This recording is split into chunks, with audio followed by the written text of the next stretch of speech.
Good morning class. इससे पहले वाले वीडियो में हमने फिजिकल इक्विलिब्रियम के बारे में बात की थी और उसकी कैरेक्टरिस्टिक्स के बारे में बात की थी।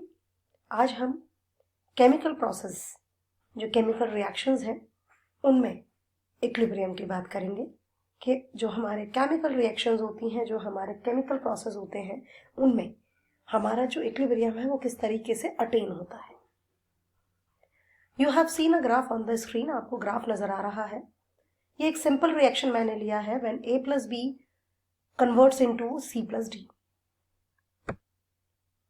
A plus B are reactants, C plus D and जो है वो आपके प्रोडक्ट्स हैं। इनिशियली जब रिएक्शन हमारी शुरू होती है तो नेचुरल सी बात है, हमारे जो रिएक्टेंट्स होते हैं उनका कंसंट्रेशन ज़्यादा होता है और हमारे जो प्रोडक्ट्स होते हैं उनका कंसंट्रेशन कम होता है। एज टाइम गोज ऑन इनकी कंसंट्रेशन रिएक्टेंट्स की कम होती जाती है और प्रोडक्ट्स की बढ़ती जाती है। This is a state which we called an equilibrium. अब क्वेश्चन ये आता है कि हमारा जो केमिकल प्रोसेस है उसमें इक्विलिब्रियम कैसे अटेन हुआ। बेटा, केमिकल प्रोसेस में जो इक्विलिब्रियम है वो अटेन होता है जब हमारा rate of the forward reaction and rate of the backward reaction equal हो जाए। ठीक है, अब देखिए, जैसे कि एक रिएक्शन है, this is the reaction when A plus B combined with each other C plus D is formed. जब रिएक्शन का एक ऐसा पॉइंट आ जाए जहां पर जितने number of particles A plus B C plus D बना रहे हैं उतने ही C प्लस डी टूटकर A प्लस बी बनाए, then there is no change in the reaction.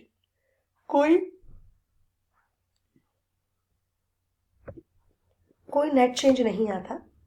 That is basically known as chemical equilibrium.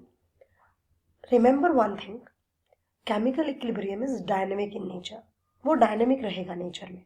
क्यों रहेगा डायनेमिक? क्योंकि जो मेरे रिएक्टेंट्स के मॉलिक्यूल्स हैं, पार्टिकल्स हैं या एटम्स हैं, वो किस में कन्वर्ट हो रहे हैं? C प्लस डी में। और जो C प्लस डी है वो किस में कन्वर्ट हो रहा है? A प्लस बी में। तो that is why it is a dynamic in nature. Dynamic का मतलब है पार्टिकल्स का मूवमेंट है लेकिन ओवरऑल नेट चेंज कुछ भी नहीं आ रहा है। एक छोटा सा एग्जाम्पल हम ले सकते हैं। क्लास में बच्चे बैठे हैं, क्लास में जितने भी बच्चे बैठे हैं नो प्रॉब्लम, क्लास के बाहर भी कुछ बच्चे खड़े हैं। अब क्लास के अंदर अगर 2 बच्चे आ रहे हैं, ठीक है, और क्लास के बाहर भी 2 बच्चे जा रहे हैं, तो कोई ओवरऑल चेंज नहीं आएगा दोनों जगह की स्ट्रेंथ में। क्लास के अंदर भी सेम स्ट्रेंथ रहेगी, क्लास के बाहर भी रहेगी। तो एक्चुअली में ये होता है हमारे केमिकल रिएक्शंस में कि जितने नंबर ऑफ पार्टिकल्स हमारे रिएक्टेंट्स के प्रोडक्ट्स में कन्वर्ट होते हैं उतने ही प्रोडक्ट्स के पार्टिकल्स टूटकर रिएक्टेंट्स में कन्वर्ट हो जाते हैं। दोनों प्रोसेस इक्वल हो जाते हैं and that is why equilibrium is set up. That is the main point. Now we can understand it by using some examples. जैसे कि ये कुछ एग्जाम्पल्स आपके सामने हैं।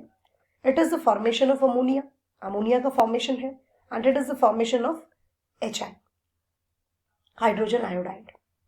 Nitrogen when combines with hydrogen, ammonia is formed and this reaction is carried out in a catalyst. catalyst के presence में reaction basically होती है।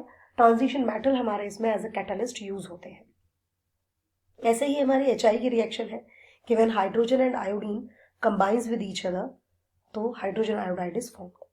अब क्वेश्चन ये है हमारा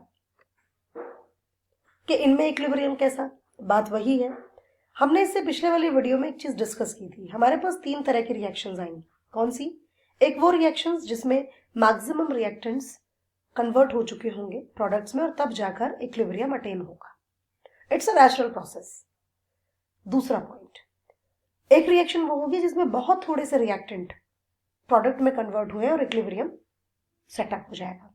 और एक रिएक्शन होगी जिसमें ऑलमोस्ट 50-50 का रेशियो रहेगा कि रिएक्टेंट्स 50% कन्वर्ट हो गए हैं प्रोडक्ट्स में और इक्विलिब्रियम सेटअप हो गया है। किसी भी तरीके का आपका इक्विलिब्रियम हो उससे फर्क नहीं पड़ता। फर्क पड़ता है क्या कि हमारा जो रिएक्शन मिक्सचर है उसमें जो इक्विलिब्रियम सेटअप हुआ है वो डायनेमिक होता है। The main thing is that हम उसको स्टैटिक नहीं कह सकते, क्योंकि नंबर ऑफ पार्टिकल्स जो है they are continuously in motion, वो लगातार मोशन में होते हैं. So chemical reaction react a state of dynamic equilibrium in which the rate of forward and reverse reaction are equal, and there is no net change in the composition. So this is the exact gist of the topic. कि topic का gist क्या है कि rate of the forward reaction is equals to the rate of the backward reaction and no net change in composition occurs, and that is why हमने उस particular point को नाम दे दिया है इक्विलिब्रियम. तो this is about the chemical equilibrium. Thank you and have a good day.